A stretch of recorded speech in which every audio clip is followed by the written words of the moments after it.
जय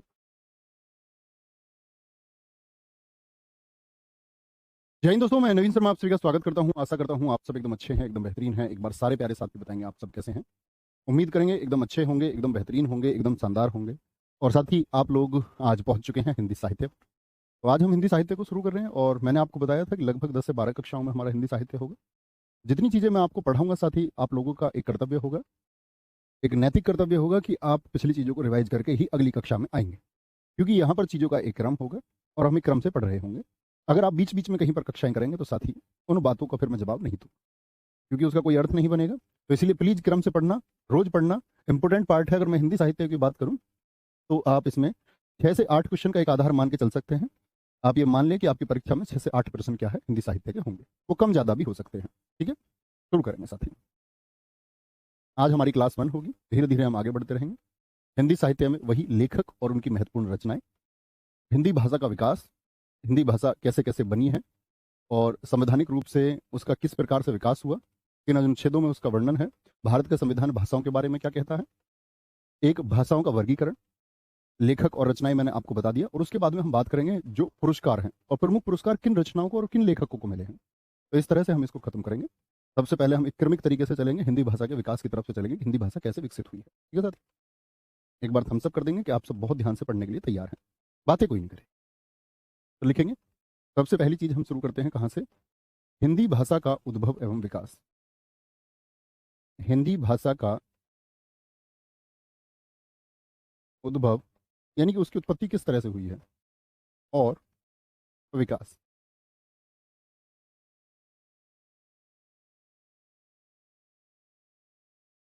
लिखेंगे हिंदी भाषा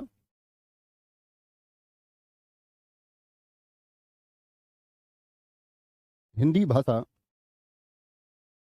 भारत की एक राष्ट्रभाषा लिख दूं क्या मैं, नेशनल लैंग्वेज है। आप कहीं नहीं जी, भारत की एक राजभाषा है। पहले तो साथी इस स्टेटमेंट को, इस कथन को समझें। देखो, आप लोगों को एक बात सोचनी है कि हिंदी राष्ट्रभाषा क्यों नहीं है। भाषा 3 प्रकार की होती है। एक तो होती है राष्ट्रभाषा, नेशनल लैंग्वेज जिसको हम कहते हैं, नेशनल लैंग्वेज क्या बोलेंगे साथी, नेशनल लैंग्वेज। एक होती है मित्र हमारी क्या, राजभाषा, जिसको हम ऑफिशियल लैंग्वेज कहते हैं, ऑफिशियल लैंग्वेज। और एक होती है हमारी राज्य भाषा। पहले तो इन तीनों शब्दों का अंतर आपको पता होना चाहिए। राज्यसभा लिख देता भी मैं, राज्य भाषा, इसको हम साथी कहते हैं आपका स्टेट लैंग्वेज, स्टेट लैंग्वेज। देखो, स्टेट लैंग्वेज से आप समझ सकते हैं जो किसी विशेष स्टेट के लिए हो। जैसे आप लोग जीएस में पढ़ते होंगे इस बात को कि नागालैंड की भाषा क्या है, तो आप सबका उत्तर आएगा भैया नागालैंड की जो भाषा है वह है आपका अंग्रेजी है। यूपी की बात करते हैं, उत्तर प्रदेश की हिंदी है। द्वितीय आपकी किसको घोषित किया हुआ है, उर्दू को घोषित किया हुआ है। तो हर राज्य की एक भाषा होती है, उसको हम स्टेट लैंग्वेज कहते हैं। ये तो राज्य में होगी। राष्ट्रभाषा होती है जो पूरे देश की एक भाषा हो, जैसे चाइना मंदारिन हो गया। राजभाषा क्या होती है, जो कामकाज की भाषा या अन्य प्रयोगों में लाई जाए। तो भैया हिंदी राष्ट्रभाषा क्यों नहीं। आप सब लोगों को पता है कि जब आपका राज्य पुनर्गठन आयोग था, आप सब लोगों ने पॉलिटी में पढ़ा होगा, तो हिंदी को जैसे ही राष्ट्रभाषा बनाने की ऊपर आपका एक बहस छिड़ी, एक जोर छिड़ा, दक्षिण भारत के जो राज्य हैं उन्होंने विरोध कर दिया, क्योंकि उनकी भाषा तो हिंदी नहीं है। उनकी भाषा क्या है आपका, आप देखें, तमिलनाडु क्षेत्र में तमिल बोली जाती है, आंध्र प्रदेश में तेलुगु बोली जाती है, कर्नाटक क्षेत्र की बात करें तुलु और कन्नड़ बोली जाती है। ठीक है, केरल में मलयालम बोली जाती है। यानी दक्षिण भारत की भाषाएं क्या है, अलग है। महाराष्ट्र मराठी है। उत्तर भारत का क्षेत्र, और उसका विरोध किसने कर दिया, दक्षिण भारत में। सरकारों को भी यही सही लगा कि भाई अगर हम किसी एक भाषा को, भाई अपना महत्व देखो, हम सब हिंदी वाले, अगर हम बोले उत्तर भारत के लोग तो हमको हिंदी में प्राउड महसूस होता है, लेकिन उसी बात को हम दक्षिण भारत के संदर्भ में करें और तमिलनाडु का कोई व्यक्ति तो शायद उसको वो गर्व महसूस नहीं होगा जो हम कर सकते हैं। उनके हिसाब से फिर तमिल होनी चाहिए। तो उस विरोध की वजह से क्या किया गया कि हिंदी को क्या बनाया गया है साथी आपका, हिंदी को बनाया गया है एक राजभाषा। तो हिंदी क्या है, आप बोलेंगे राष्ट्रभाषा नहीं है, नेशनल लैंग्वेज नहीं है, स्टेट लैंग्वेज नहीं है। कैसी लैंग्वेज है, एक ऑफिशियल लैंग्वेज है। पहले तो ये बात क्लियर रखनी है। ठीक है, इतनी बात याद रखेंगे। आ गया अगर साथी मैं बात करूं, लिखना अगली बात को, आज दुनिया में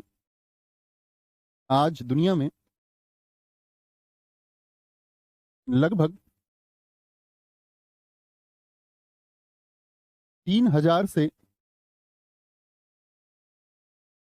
लगभग 3000 से 3200 भाषाएं बोली जाती हैं। पूरी दुनिया की बात कर रहे हैं, भाषाएं बोली जाती हैं, बोली जाती हैं, जिन्हें जिन्हें 13 भाषा परिवारों में बांटा गया है। 13 भाषा परिवारों में बांटा गया है, अलग अलग देश के हिसाब से, अलग अलग महाद्वीप के हिसाब से। तो हमको 13 नहीं पढ़ने हैं, पहली बात तो ये। 13 भाषा परिवारों से मतलब है, जैसे कि हिंदी किसी का भाग है, किसका भाग है, तो वह कौन सी भाषा है जिसके द्वारा हिंदी जन्मी है। जैसे दक्षिण भारत का तो हो गया आपका एक द्रविड़ भाषा होगी, ओसेनियाई क्षेत्र हो गया, ऑस्ट्रेलियाई क्षेत्र हो गया आपका, रसिया वाला क्षेत्र हो गया, रूस वाला क्षेत्र हो गया आपका, ग्रीक भाषा परिवार हो गए, जैसे हम बात कर सकते हैं आपका अन्य। तो जिन्हें 13 भाषा परिवारों में बांटा गया, आपका सहारा वाला क्षेत्र है जहां पर आपका अफ्रीका है, अमेरिका क्षेत्र है, याद रख लेना, अगली बात पर आएंगे। हिंदी हिंदी जो है आपका, वो बहारोपीय भाषा परिवार का हिस्सा है। कौन से परिवार में आती है 13 में से? हिंदी बहारोपीय भाषा परिवार का हिस्सा है। सारे भाषा परिवार हैं। चीन का अलग भाषा परिवार है, वो आता है आपका मंदारिन में, चीनी मंदारिन हो गया, अमेरिकी भाषा हो गई आपका, मरुस्थली भाषा हो गई जो सहारा क्षेत्र के लिए थी, भारत की दक्षिण भारत की होगी, लेकिन उत्तर भारत की हिंदी किसमें आएगी? तो आप कहेंगे वो कौन सा परिवार है? सबसे इंपॉर्टेंट प्रश्न बनता है, महत्वपूर्ण जब मैं कहूं तो महत्वपूर्ण मार्क कर लेना, लिखेंगे हिंदी किस भाषा परिवार में आती है, तो हम कहेंगे हिंदी बहारोपीय भाषा परिवार का हिस्सा है। तो दिक्कत, और ठीक लिखा राहुल वर्मा जी। अगली बात पर चलेंगे साथी, आगे। भारत में जब भाषा परिवारों की बात आती है, भारत में आपका 4 भाषा परिवार हैं। 4 भाषा परिवार हैं, यानी कि बहारोपीय तो है ही है, उसके अलावा अन्य भी हैं। तो ऐसा थोड़ी कि पूरे भारत में सिर्फ हिंदी ही बोली जाती है। आप कहेंगे हिंदी तो बहारोपीय भाषा परिवार का होगी, लेकिन हिंदी के अलावा भैया भारत में अन्य भाषाएं भी तो बोली जाती हैं। जी हाँ, तो भारत में 4 भाषा परिवार हैं जिनके नाम है आपका, एक तो पहला हो गया बहारोपीय, दूसरा होगा आपका साथी द्रविड़, एक तो हो गया बहारोपीय। द्रविड़ बताएं, अभी मैंने आपसे जिक्र किया किस दिशा में बोली जाती है भारत के, मैंने आपको इतिहास में भी बताया था द्रविडियन और आर्यंस के बारे में। एक ऑस्ट्रिक भाषा परिवार चलता है भारत में। ऑस्ट्रिक भी आप मुझे बताएं अगर कोई जानता है कि ऑस्ट्रिक कहाँ के लोग हैं, कहाँ से आए हुए लोग हैं। एक चीनी तिब्बती भाषा परिवार, चीनी तिब्बती भाषा परिवार, ठीक है। देखो, अगर आपसे कभी पूछे कि भारत में जो भाषाएं बोली जाती हैं उनको कितने भाषा परिवारों में बांटा जाता है, पूरी दुनिया को तो 13 में, लेकिन भारत के संदर्भ की यदि बात करते हैं तो साथी कितने भाषा परिवारों में? 4, जिसमें से एक बहारोपीय है और जो सबसे ज्यादा बोला जाता है। अगर मैं बात करूं आपसे, 73% जो लोग हैं, 73 to 74% क्या बहारोपीय भाषाओं को बोलते हैं। द्रविड़ भाषा की यदि मैं बात करता हूं तो आपसे लगभग 1/4 देश की जनसंख्या का, इन लोगों की जनसंख्या की बात करूं, 1/4 क्या है? द्रविडियन है, यानी दक्षिण भारत की भाषाओं को बोलते हैं। जैसे हम एक भारत की अगर बात करें जनसंख्या की, तो 130 करोड़ यदि माने तो 130 करोड़ का चौथाई आप कर सकते हैं। तो आप ये संख्या लगभग एक अनुमान लगा सकते हैं कि क्या बोलेंगे आपका, कि द्रविड़ कितने प्रतिशत हैं। ऑस्ट्रिक भाषा परिवार है भारत में 1.3%, और चीनी तिब्बती परिवार है भारत में 0.7%। अब बात आई जी, ये बहारोपीय है, ये कौन कौन सी प्रमुख भाषाएं इसमें आती हैं, तो साथ ही इसमें हम बात करेंगे आपसे कौन कौन सी उत्तर भारत में कौन कौन सी बोली जाती है। एक तो हिंदी ही हो गई, मैंने आपको बताया, हिंदी बोलने वाले लोग भारत में बहुत हैं। हिंदी हो गई आपका, राजस्थानी हो गई, राजस्थानी हो गई, गुजराती हो गई आपका, गुजराती हो गई आपका, ठीक है। जो पहाड़ी भाषा है भारत के ऊपर की, पहाड़ी भाषा, जैसे आपका बिहार की भाषा हम बोल सकते हैं बिहारी भाषा है। मगही आप पढ़ेंगे, मैथिली, भोजपुरी, अभी पढ़ाऊंगा शायद, आज ही कक्षा में हम पहुंच जाएंगे। द्रविड़ में कौन कौन सी आएंगी आपका? दक्षिण भारत की भाषाएं। दक्षिण भारत की कौन कौन सी? मलयालम, मलयालम कहाँ की है? केरल की। हम बात कर सकते हैं कर्नाटक की, कन्नड़ की, कन्नड़ की। आंध्र प्रदेश की तेलुगु की बात हम कर सकते हैं, ठीक है। और तमिलनाडु की तमिल की बात हम कर सकते हैं, तमिल की बात हम कर सकते हैं। ऑस्ट्रिक की यदि हम बात करें, ऑस्ट्रिक, ऑस्ट्रिक है आपका किस क्षेत्र की साथी? जो दक्षिण एशिया के देश, दक्षिण एशिया से जो आक्रमणकारी भारत में आए, या पूर्वी एशिया से आकर के जो लोग भारत में बसे, यह पूर्वी एशिया की इस भाषा का प्रभाव भारतीयों पर है, चाहे व्यापार के लिए हो या किसी। चीन से सटे क्षेत्रों में चीनी तिब्बती का प्रभाव मिलेगा। जैसे चीन से सटे क्षेत्रों में कौन, जैसे हम सिक्किम कह सकते हैं, लोगों की संख्या बहुत कम है तो बोलने वालों की संख्या भी बहुत कम है। ठीक है, आगे कोई दिक्कत कोई परेशानी? ऑस्ट्रिक समझ गए? आप लोग मैप के बारे में थोड़ा तो ज्ञान रखते हो ना, कौन सा देश कहाँ है, ऐसा तो नहीं कभी देश का नाम सुन के एकदम से बौखला जाओ, भैया देश तो हमने सुना ही नहीं। भैया ये ऑस्ट्रिक कौन है? मेरे दोस्त ये चाचा नहीं है किसी का। पढ़िए, हम क्या पढ़ रहे हैं, ध्यान लगाएंगे। ये ऑस्ट्रिक कौन है? कोई किसी का रिश्तेदार नहीं है। ये एक भाषा परिवार है, यहाँ लिखा हुआ। ऑस्ट्रिक क्या है? एक भाषा परिवार है, 4 भाषा परिवार है। ऑस्ट्रिक क्या है आपको समझना चाहिए, एक भाषा परिवार है, मतलब भाषाओं को जिस परिवार में बांटा गया। भाई आप किसका अंग है? आपकी अकेले की पहचान नहीं है। आपका जन्म कहीं हुआ होगा, तो आपका जन्म जहां हुआ है वह आपका परिवार है। ठीक है, तो जो शुरुआती कड़ी है उसको बोलते हैं भाषा परिवार। ठीक है जी वीर सिंह भाई। चीनी तिब्बती में और बताइए, अरुणाचल प्रदेश में प्रभाव देखने को मिल सकता है? जी भैया, देखने को बिल्कुल प्रभाव मिल सकता है। आगे आएंगे, भारोपीय भाषा परिवार। भारोपीय जो भाषा परिवार है, तो बात समझे, भारत में कितने भाषा परिवार हैं? 4। हमारा काम क्या है? हिंदी पढ़ने का। ना आपको राजस्थानी पढ़नी, ना गुजराती पढ़नी, ना मलयालम। हमको मतलब है किससे? भारोपीय से। तो जो भारोपीय भाषा परिवार है उसको भी 2 वर्गों में बांटा गया है।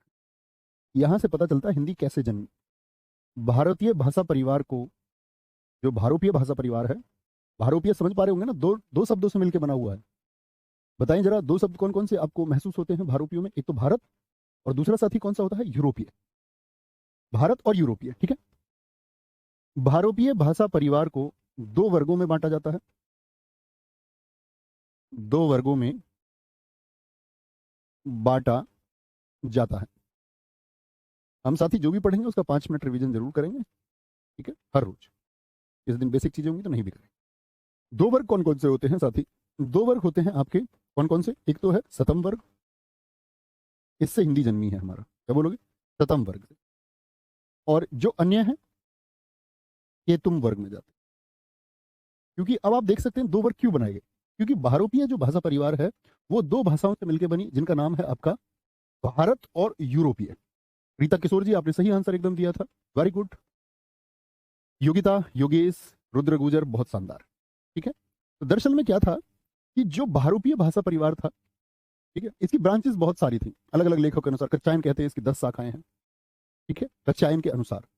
जो हेमचंद्र है हिंदी के इतिहासकार, वो कहते हैं कि इसकी 12 शाखाएं थी। अन्य अन्य विद्वानों का अन्य अन्य मत, आपके मत है। तो जो भारोपीय भाषा परिवार है उसको 2 वर्गों में बांटा जाता है। सतम वर्ग कौन कौन सा है जी? सतम वर्ग में किस किस को रख लिया? जो भारत और भारतीय उपमहाद्वीप के पास की भाषाएं थी, जिसमें से एक आपका, अगर मैं बात करता हूं, इसकी बात कर सकते हैं आर्मीनी भाषा। आर्मीनी भाषा आप लोगों ने अगर सुना हो, आर्मीनिया, आर्मीनिया कंट्री के बारे में आप जानते होंगे, सुना होगा ना? सुना ही होगा, नहीं सुना है तो मैप पे देखना अगर नहीं जानते हैं। आर्मीनिया हो गया आपका। अजरबैजान कंट्री हो गई आपका, अजरबैजान। जॉर्जिया कंट्री हो गई, जॉर्जिया। तो ये 3 प्रमुख हैं जहां पर बोली जाती है आपका क्या? आर्मीनी भाषा। आर्मीनी भाषा। ठीक? तो उसको सतम वर्ग में रखा गया है। एक अल्बानिया देश की अल्बानी भाषा को, अल्बानी भाषा को, और अल्बानी भाषा के साथ में एक रखा गया है जो प्रमुख भारत की, भारत ईरानी भाषा जिसको हम कहते हैं। आप मुझे ईरान का कोई ग्रंथ बता सकते हैं? ईरानी, किसी प्रसिद्ध ईरानी ग्रंथ की अगर मैं बात करूं आपसे, या किसी प्रसिद्ध पारसी ग्रंथ की बात मैं आपसे करूं, क्या आप मुझे बता सकते हैं? तो जो एक पारसी ग्रंथ है, पारसियों का प्रमुख ग्रंथ है जिसको हम बोलते हैं जिंदा अवस्था। तो वहां से हमको क्या पता चलता है कि भारतीय भाषाओं की एक मूल, यानी कि एक जड़ छिपी हुई है उस जिंदा अवस्था ग्रंथ में, क्योंकि वहां पर संस्कृत की पंक्तियों का प्रयोग है और संस्कृत शब्द का प्रयोग किया गया।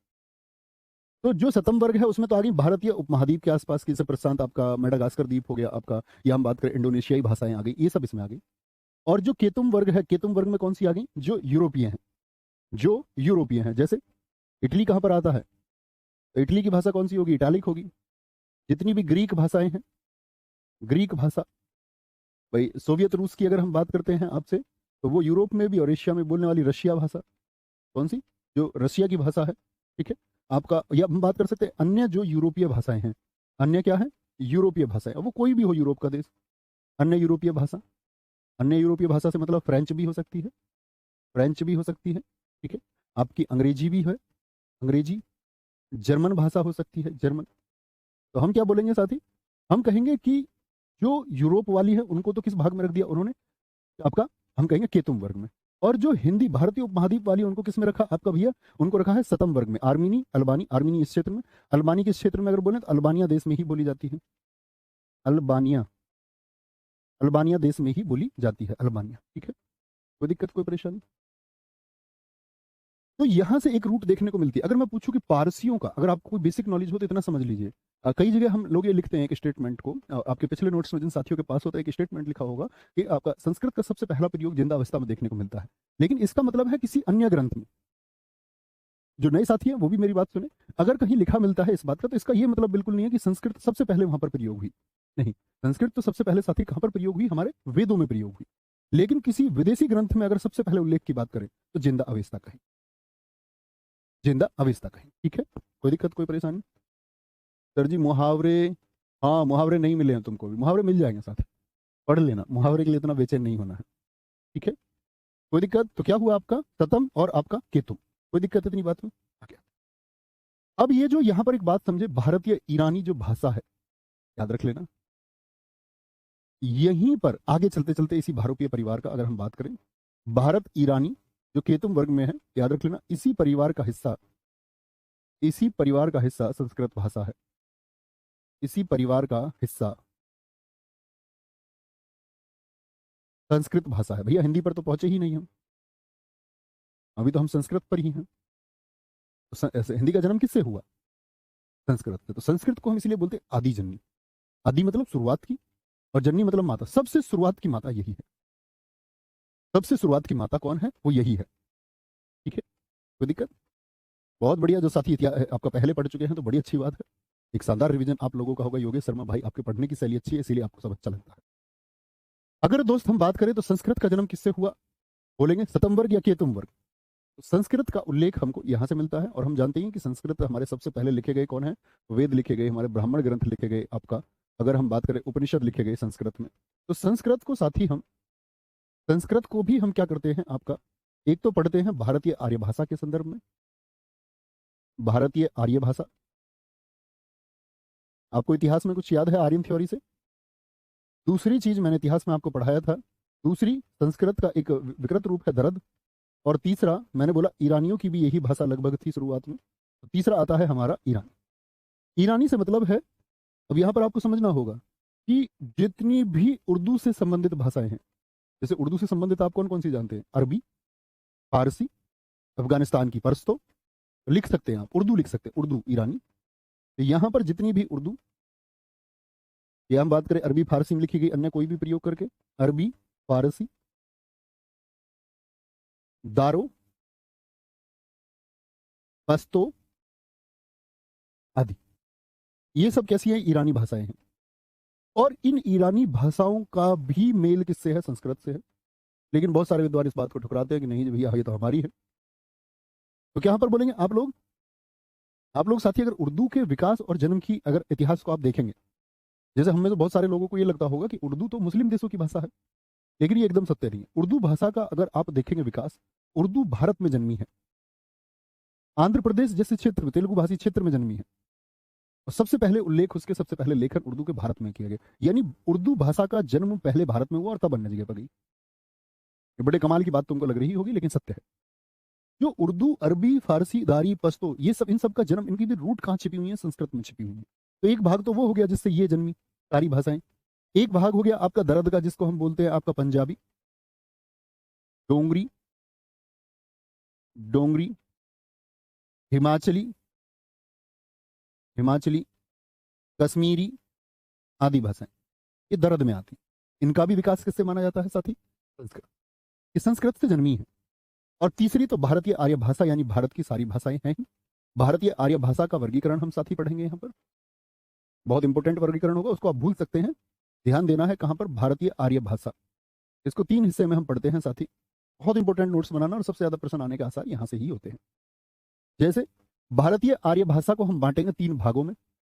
3 भाग कौन कौन से होंगे साथी? पहला भाग होगा हमारा के भाग, जिसको हम बोलेंगे प्राचीन भारतीय आर्य भाषा, यानी ऐसी आर्य भाषा जो बहुत प्राचीन है, प्राचीन आर्य भाषा। एक बार सारे साथी बताइए, हम वर्गीकरण किसका कर रहे हैं, संस्कृत के बारे में जानने की, संस्कृत से हिंदी कैसे आई। पहले हमने जाना संस्कृत कैसे आई, और अब साथी हम जान रहे हैं कि संस्कृत से हिंदी कैसे आई। ठीक है, तो प्राचीन भारतीय आर्य भाषा, दूसरी हम पढ़ेंगे आपका मध्यकालीन, दूसरा विभाजन हम करते हैं साथी मध्यकालीन भारतीय आर्य भाषा। और इसके वर्ष जो है ना बहुत गलत तरह लिखे हुए हैं, भारतीय आर्य भाषा, ठीक है। और आपका तीसरा होगा आपका आधुनिक भारतीय आर्य भाषा, आधुनिक भारतीय आर्य भाषा।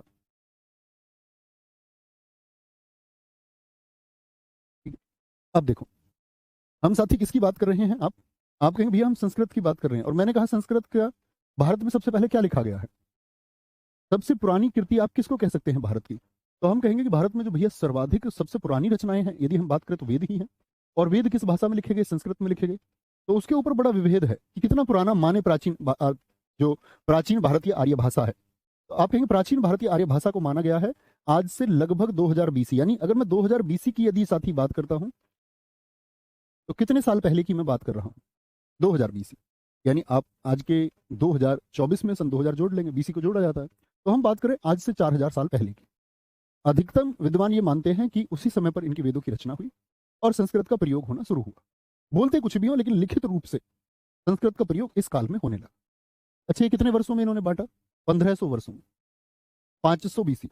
500 बीसी मतलब आज से कितने साल पहले, 2500 वर्ष पहले की बात मैं कर रहा हूँ। फिर इन्होंने मध्यकालीन जो भारतीय आर्य भाषा है उसका वर्गीकरण किया 500 बीसी से लेकर के 1000 एडी। एडी का मतलब ईसवी, ये भी 1500 वर्ष इन्होंने बना दिए, वो भी 1500 वर्ष थे। और इसको 1000 एडी से लेकर के सन 1000, एडी का मतलब होता है ईसवी, वर्तमान समय, 1000 एडी से लेकर के आपका यानी कि आपका 1000 एडी, सन 1000 से जो महमूद गजनवी का आक्रमण हुआ, वर्तमान तक, वर्तमान तक, यानी आज से 4000 वर्षों से लेकर के 2500 वर्ष, आज से 2500 वर्ष पहले से लेकर के आपका 1000 वर्ष पहले तक, और 1000 वर्ष पहले से लेकर के वर्तमान तक। ठीक है, तो कितने कितने का काल है हम लगभग बोल सकते हैं, क्योंकि उसके 1500 तो अभी हुए नहीं, सन 2500 तक जाकर के होंगे, तब वो कहा जाएगा 1500 1500 1500। ठीक है, अंशुल मौर्य जी बहुत स्वागत होगा भाई, इंतजार होगा आपका, आप जिस दिन सफल होकर के आएंगे हमारे लिए बड़ी खुशी का दिन होगा। बड़ी खुशी की बात होती है, कल भी हमने प्रोग्राम किया एक लेखपाल का, उसमें ऐसा बच्चा भी हमने मतलब 4 भर्तियों का मुख्यतः प्रोग्राम था, ऐसा दीजिए लेखपाल, डीपीएचसीएम, ड्राइवर, एक का 4 सिलेक्शन है। सोचो आप जब मेहनत करते हैं आप एक जगह फोकस करेंगे तो अन्य जगह भी सेलेक्ट होंगे, लेकिन बात है कि आपने एफर्ट्स कितने डालें, कितनी मेहनत के साथ में आपने वो किया है, कितने डेडिकेशन के साथ किया। तो आर्य भाषा को 3 हिस्सों में बांटा साथी, जी हाँ। और जो आपका प्राचीन भारतीय आर्य भाषा है इससे 2 भाषाएं जन्मती हैं। एक तो आपका जन्मती है इससे वैदिक संस्कृत, क्या बोलोगे, सबसे पहले वेदों की रचना हुई तो वह संस्कृत जो वेदों में प्रयोग हुई, वैदिक संस्कृत। और वैदिक संस्कृत को ही हम साथी क्या बोलते हैं, वैदिकी और छांदस भी कहते हैं। वैदिकी और छांदस भी कहा जाता है, यानी छंदों की जिससे रचना हुई हो, वेदों में जो प्रयोग हुई हो, छांदस भी कहते हैं।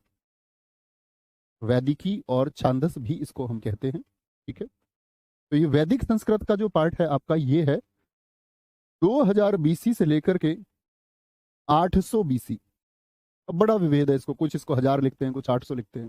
पिछले नोट्स में मैंने भी इसको सबसे शुरुआत में थोड़ा करेक्शन उसमें आप करेंगे, जिन साथियों के पास पुराने नोट्स हो तो वहां पर शायद 700 का वर्णन होगा, तो वो 700 800 से कोई फर्क नहीं होता। क्या बोलेंगे, 2000 बीसी से लेकर के 800 बीसी।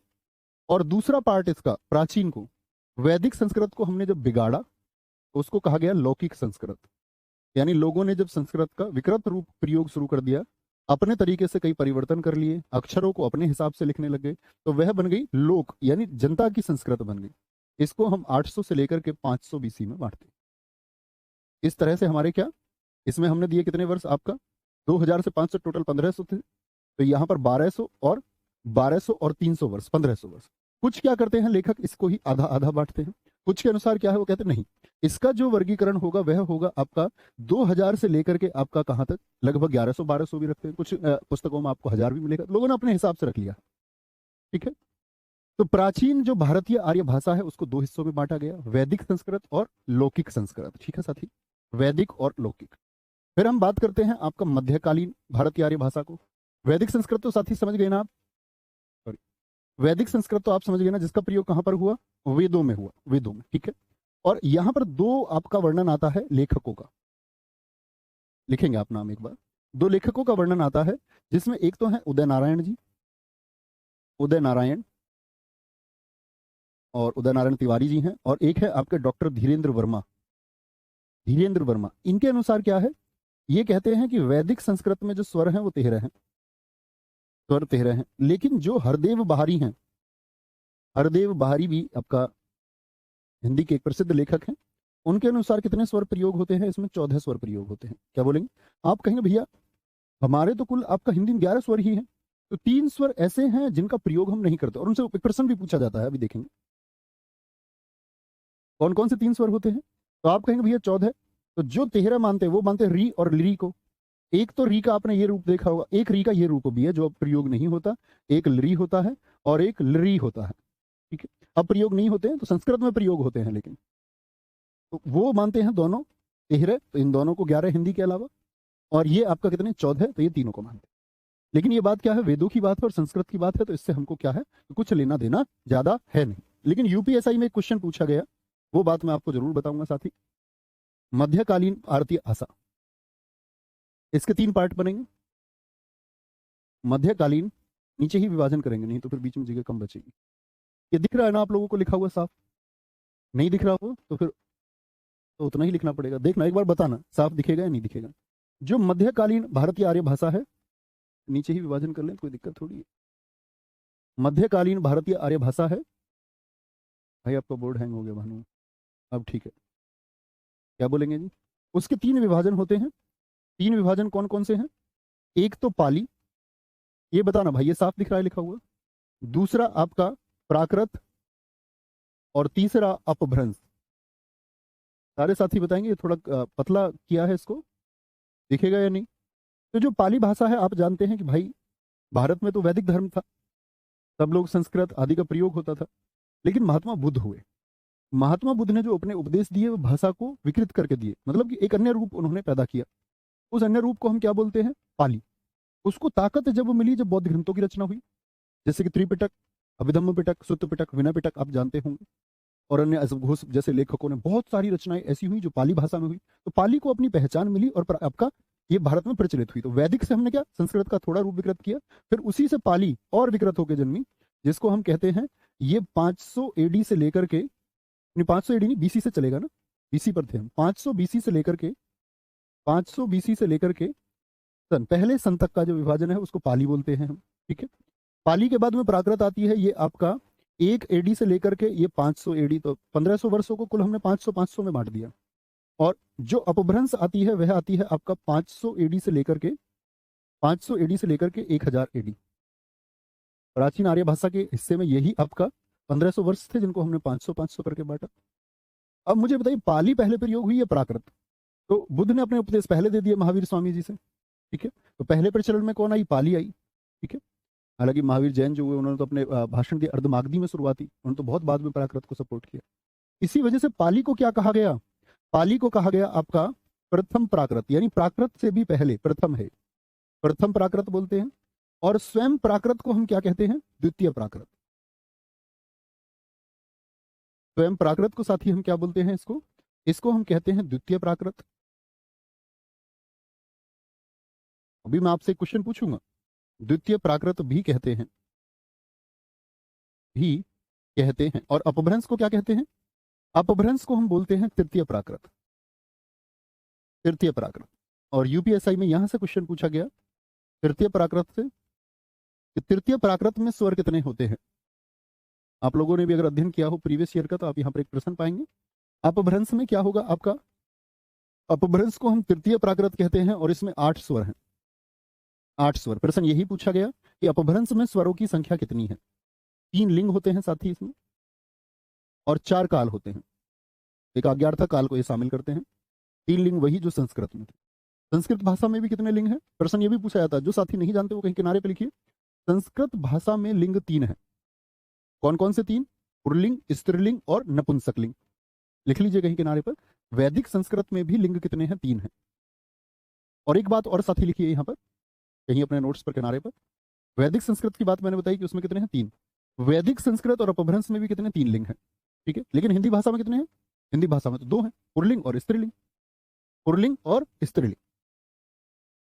द्वितीय प्राकृत की हम बात करते हैं, इसको हम साहित्यिक प्राकृत भी कहते हैं, क्योंकि जो प्राकृत के आपका लेखन हुए वो इसी में हुए ज्यादातर। साहित्यिक प्राकृत भी कहते हैं, साहित्यिक प्राकृत भी कहते हैं। और हिंदी के एक प्रसिद्ध लेखक हैं साथी, हिंदी के एक प्रसिद्ध लेखक हैं जिनका नाम है आपका हेमचंद्र। हेमचंद्र लिखेंगे, हेमचंद्र को प्राकृत का पाणिनि कहा जाता है। हेमचंद्र को प्राकृत का पाणिनि कहा जाता है। आप साथी उम्मीद करूंगा, मैं आपको इतिहास में कई बार बता चुका, हिंदी में कई बार बता चुका, किसी को भी हम अगर पाणिनि कह रहे हैं तो इस बात का क्या अर्थ है। पाणिनि कहने का मतलब होता है आपका, जैसे पाणिनि ने कौन सी पुस्तक लिखी, अष्टाध्यायी, वो संस्कृत की प्रथम व्याकरण पुस्तक है। तो कोई भी व्यक्ति जिसने ग्रामर के लिए काम किया हो उसको हम पाणिनि कह के संबोधित करते हैं, व्याकरण। तो प्राकृत भाषा की जो व्याकरण लिखी वो हेमचंद्र ने लिखी, प्राकृत भाषा की। ठीक है, बहुत शानदार। कोई दिक्कत भाई, पढ़नी होगी, कैसे काम चलेगा विधायक जी। यूपी पुलिस में भैया मेरी हिंदी 30+ मैथ 17-18, रीजनिंग 48+ सही हो रहा है। अच्छा, यूपी पुलिस कांस्टेबल वाले में जी का जी ऐसे एकदम पढ़ लो भाई। जब बाकी सबसे अच्छे स्कोर हैं, एकदम परफेक्ट स्कोर हो रहे हैं, तो जी के जीएस ही पढ़ लो इतने दिन, बाकी का टेस्ट लगाते रहो। और इस क्लास में मत पूछो ना भाई प्लीज, आपको समझ होनी चाहिए, आपको गाइड किया हुआ है सब लोगों ने, मैंने उसके लिए स्ट्रेटजी की वीडियो बना रखी है, वहां देखा करो उनको। ऐसा नहीं यहाँ पढ़ने आए तो यहाँ इस पर पढ़ो प्लीज। आगे प्रथम प्राकृत भी कहते हैं, और प्रथम प्राकृत की अगर हम बात करते हैं आपका, तो कच्चायन के अनुसार इसमें स्वरों की संख्या कितनी है। कच्चायन कहते हैं कि पाली और प्राकृत इनमें 8 स्वर हैं। पाली और प्राकृत किसके अनुसार, कच्चायन के अनुसार। यहां पर भी आपका 3 लिंग है, स्त्रीलिंग, पुल्लिंग, नपुंसक लिंग। 3 वाच्य, अपभ्रंश में भी 3 ही वाच्य हैं, संस्कृत में भी 3 ही वाच्य हैं। ठीक है, 3 वाच्य, वचन 2 हैं यहाँ पर। ठीक है, वचन कितने प्रयोग होते हैं, 2 होते हैं पाली भाषा। साथ ही मैंने प्राचीन आर्य भाषा को कितने हिस्से में बांट दिया, वैदिक संस्कृत और लौकिक संस्कृत। 2000 से आपका कहां तक, 800, 800 से 500, 500 के बाद में आपका 1 एडी, 1 से 500 एडी, और 500 एडी से लेकर के 1000 ईस्वी। एडी का मतलब जो साथी नहीं जानते वो लिख लो, ऑनर डोमिनी का मतलब होता है ईस्वी। इसको हमने बांटा साथी किसमें, पाली, प्राकृत और अपभ्रंश में। तो कैसे जा रही है यात्रा, समझ रहे हैं। वेदों की संस्कृत से लौकिक संस्कृत, लौकिक संस्कृत से कहां पर, प्रथम प्राकृत यानी कि पाली पर, फिर द्वितीय प्राकृत आपका यानी कि प्राकृत, और फिर अपभ्रंश पर गए। लेकिन भैया हिंदी पर तो हम अभी नहीं पहुंचे, हिंदी पर अब आएंगे, समय लगेगा थोड़ा सा हिंदी पहुंचने में। वापस पहुंचे भाई विभाजन पर। तीसरा विभाजन हमारा बचा हुआ था आधुनिक। ठीक है, आधुनिक भारतीय आर्य भाषा। और आधुनिक भारतीय आर्य भाषा में क्या कहेंगे आप, क्या काल है, 1000 एडी से लेकर के वर्तमान तक। तो इसमें कौन कौन सी चलती हैं, इसमें 3 विभाजन चलते हैं। पहला विभाजन है इसमें प्राचीन हिंदी, प्राचीन हिंदी जिसको हम बोलते हैं अवहट, अवहट यानी कि प्राचीन हिंदी। भाई हिंदी का जो आज वाला रूप है एकदम से थोड़ी आया, पहले प्राचीन था जो संस्कृत से जन्मी। ठीक है, फिर आई आपकी क्या, मध्यकालीन हिंदी, मध्यकालीन हिंदी आई, फिर मध्यकालीन हिंदी, और फिर आई आपकी आज जो हम हिंदी प्रयोग करते हैं जिसको हम कहते हैं आपका आधुनिक हिंदी। क्या बोलेंगे साथी, आधुनिक हिंदी। ठीक है, अब जो प्राचीन हिंदी है इसका काल माना जाता है 1000 से लेकर के आपका 1400 एडी तक, यानी 400 वर्षों का, कई जगह 1500 भी है, ये कभी प्रश्न इस तरह के बनते नहीं। कई 1400 से लेकर के आपका कहीं 1800, कहीं 1850 भी मिलेगा एडी तक। क्या है ये, एडी। और 1850 से अब तक 1850 से अब तक जो हिंदी का रूप हमने बदला है उसको हम बोलते हैं आधुनिक हिंदी। क्या बोलोगे, आधुनिक हिंदी, आधुनिक हिंदी। अब अवहट्ट की यदि हम बात करते हैं, प्राचीन हिंदी हो गई साथी हमारा। मध्यकालीन से मतलब जब आपका भारत में जब फारसी भाषा आ गई, आप जानते हैं भारत में उत्तर क्षेत्र पर क्या रहा आपका, दिल्ली सल्तनत रहा, भाषा उनकी भी कौन सी रही, फारसी रही। मुगलों का शासन भारत में रहा तो भाषा क्या रही, फारसी रही। तो आप देखते होंगे हिंदी के कुछ जो शब्द है वो स्थानीय रूप से बदल जाते हैं। हर आपका 20-25-30 किलोमीटर, इवन हमारे तो गांव मिले हुए हैं, जैसे हमारा गांव है और हमारे गांव के बराबर में एक गांव है महिपा जागीर, एकदम से हमारी और उनकी गांव की बोली बोली अलग है। ठीक है, क्योंकि उसका प्रभाव पड़ता है कि हम किस परिवेश में रहते हैं। हमारी रिश्तेदारी हुई इधर बहुत सारी, उनकी रिश्तेदारी हुई उधर, उन पर प्रभाव उनकी रिश्तेदारियों का, आने जाने का, समुदाय का प्रभाव पड़ता है इस तरह से। तो आप कहेंगे भैया ये जो प्रभाव पड़ता है वो फारसी भी मिक्स हो गई होगी, हिंदी के बहुत सारे शब्दों पर प्रभाव आया होगा या नहीं? जी आया होगा। ठीक है। और आधुनिक हिंदी जो है, आधुनिक हिंदी में बहुत सारी भाषाएं जो जन्मी है, जैसे गुजराती है, बांग्ला है, मराठी है, गुजराती, बांग्ला, मराठी, मराठी, ठीक है, मराठी के अलावा हम बात करें असमिया है, ये सब आधुनिक हिंदी के साथ साथ ही जन्मी है, आधुनिक हिंदी के साथ साथ ही ये जन्मी है, अन्य रूप है। ठीक है, कोई दिक्कत कोई परेशानी? भाई आपको सिर्फ पढ़ना है, आपको बहुत ध्यान से पढ़ना, ये छोड़िए कि जी ये भी करा देना, वो मैं अब वो अच्छे से देखूंगा।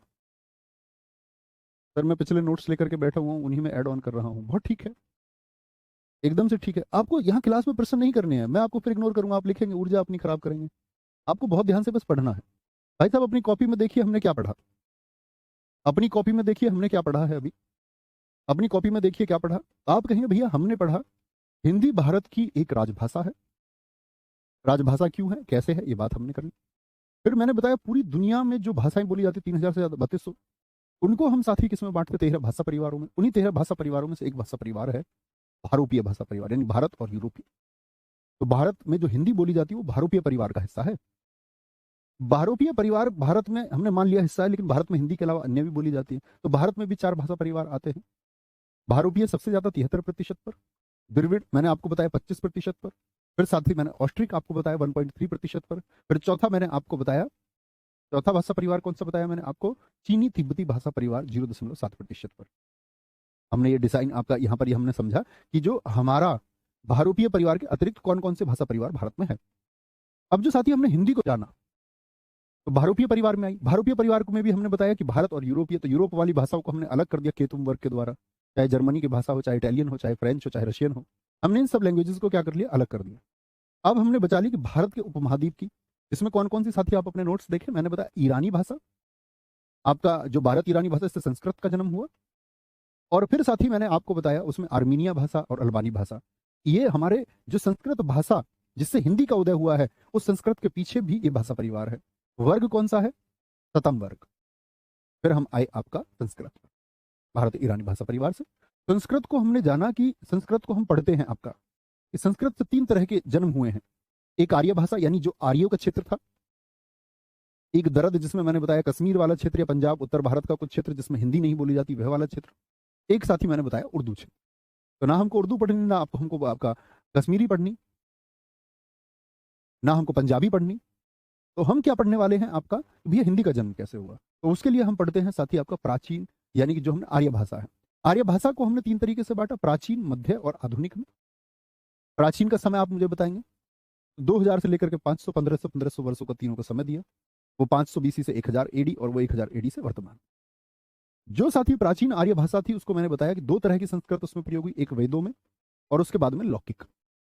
लौकिक के बाद में साथी हम गए कहां पर, लौकिक संस्कृत के बाद में क्या जन्मी आपका, तो आप कहेंगे लौकिक के बाद में भैया जन्मी हमारा क्या, क्रम पता होना चाहिए आपको, क्रम बहुत पूछा जाता है, क्या बोलोगे? आप कहेंगे भैया सबसे पहले जन्मी हमारी कौन सी, वैदिक संस्कृत। वैदिक संस्कृत के बाद में साथी कौन सी जन्मी, लौकिक संस्कृत भैया जन्मी। लौकिक संस्कृत से साथी किसका जन्म हुआ, पाली का जन्म हुआ। पाली से साथी यात्रा कहां पर पहुंची, प्राकृत पर, क्योंकि महावीर जैन आए तो उन्होंने इस भाषा को प्रसिद्ध किया। और प्राकृत से हम पहुंचे कहां पर साथी, अपभ्रंश पर। अपभ्रंश से साथी हम पहुंचे कहां पर, अवहट्ट पर, यानी प्राचीन हिंदी पर। और तब आए हैं हम आपका मध्यकालीन हिंदी से होते हुए आधुनिक हिंदी पर। तो ये हिंदी की यात्रा है जिसको हम समझने का प्रयास कर रहे थे, हिंदी की इस यात्रा को हम समझने का प्रयास कर रहे थे कि हिंदी किस तरह तक उसने अपनी यात्रा तय की है। आदि जन्मी कौन हुई, ये वैदिक क्या है, संस्कृत। इतनी बात में कोई दिक्कत कोई परेशानी, ठीक है, कोई दिक्कत कोई परेशानी, बोलेंगे कोई भी किसी बात को लेकर के कोई परेशानी किसी को। सर मैंने दिव्य कीर्ति सर को सुना कि उर्दू लैंग्वेज यूपी मेरठ में है, बिल्कुल हो सकती है साथी, इसमें क्या दिक्कत है। मैंने आपसे एक बात कही, देखो किसी भी चीज का उदय हुआ, किसी भाषा को बोला गया तो किसी व्यक्ति के द्वारा बोला गया होगा, सीधी सी बात है, किसी ने सबसे पहले प्रयोग किया होगा। अब सबसे पहले जो प्रयोग हुआ उसको लेकर के संदेह क्या हो नहीं सकता। यात्राएं तो साथी इस देश में हमेशा से होती रही, क्या दक्षिण का व्यक्ति उत्तर नहीं आ सकता, उत्तर का व्यक्ति दक्षिण नहीं आ सकता, तो ये संदेह होते हैं। या मैं बात करूं ये सिर्फ एजम्पशंस हैं जिसमें एक आइडिया लगाया जाता है और वो ही लेखक लगाते हैं। नहीं तो अगर चीजें स्थायी होती तो सब सिद्ध करते हैं ना कि भैया ये 13 ही है, किसी संख्या को किसी विद्वान के अनुसार 14 माना गया, अब हिंदी में उपसर्गों को लेकर के कितनी लड़ाई है। हिंदी में बोलेंगे 10 उपसर्ग, 12 उपसर्ग। मेरे पास खुद के पास मैसेज है, मैंने लिखा दिया हिंदी में 22 उपसर्ग हैं। बोले यार तुम 22 उपसर्ग बता रहे हो, तुमको कुछ पता है नहीं। कहाँ होते हैं 22 उपसर्ग? तो तब तक क्या था कि उपसर्गों की संख्या तो प्रश्न में पूछा नहीं गया कहीं। बड़े कमाल की बात हुई, पिछले वर्ष ही पेपर हुआ जूनियर असिस्टेंट का एग्जाम आपका एसीईओ का, उसमें उपसर्गों की संख्या पूछ ली गई। 10वीं विकल्प में, 12वीं विकल्प में और 22वीं, और सही उत्तर 22 माना। अब मेरे पास हो गया। मैंने कहा भाई उत्तर प्रदेश के किसी आयोग ने पूछा है, तो कल आपका अगर 10 मानेगा तो आपके पास एक प्रूफ रहेगा कि ये देखिए इस परीक्षा में 22 पूछा हुआ है। आज तक आपके पास भी नहीं था, मेरे पास भी हो गया। नहीं है तो मैं फिर अपनी बात को भी सिद्ध नहीं कर सकता, फिर तो हम प्रश्न चिन्ह लगा सकते हैं किसी भी एक बात पर, समझे? ऐसे होता है। तो बहुत सारी चीजें क्या है कि वो आइडिया से चलती है। एक अंदाजा लगाया किसी ने, उस अंदाजे को लेकर के हम चलते हैं। भाई कोई रिसर्चर हो अगर उसी क्षेत्र में, मान के चलो जो भाषा विज्ञान के लिए या हिंदी भाषा की बारे में गूढ़ जानकारी के लिए आपका अध्ययन कर रहा है, उन्हीं ग्रंथों का। अध्यापक नहीं, हम जैसे अध्यापक नहीं, कोई भी नहीं हो सकता। हम जैसे अध्यापक अगर बात करें कि हम हिंदी के बहुत बड़े विद्वान हैं, तो हम गलती कर रहे हैं। हम तुच्छ मात्र जानते हैं, बहुत थोड़ा सा जानते हैं। बात है जो शब्दकोश पर काम कर रहे हैं, वो लेखक हरदेव बहारी जैसे महान लेखक, कंकण लिखने वाले, देवनागरी लिपि विकसित करने वाले, उस पर शोध करने वाले, तो उनके अंदर भी विभेद होता है। तो उस विभेद को हमारा काम है आपके पास प्रोसीड करने का, किसी भी अन्य अध्यापक का भी वही काम है। तो कोई किसी के मतों को, किसी के विचारों को आगे भेज देता है, कोई किसी के, ये होता है बस, बाकी कुछ नहीं। तो ख्याल रखें, अपना ध्यान रखें बहुत सारा। जय हिंद, जय भारत, जय मां सरस्वती। मिलते हैं कल। बस साथ ही जितना पढ़ें उसको रिवाइज करके आए। Thank you.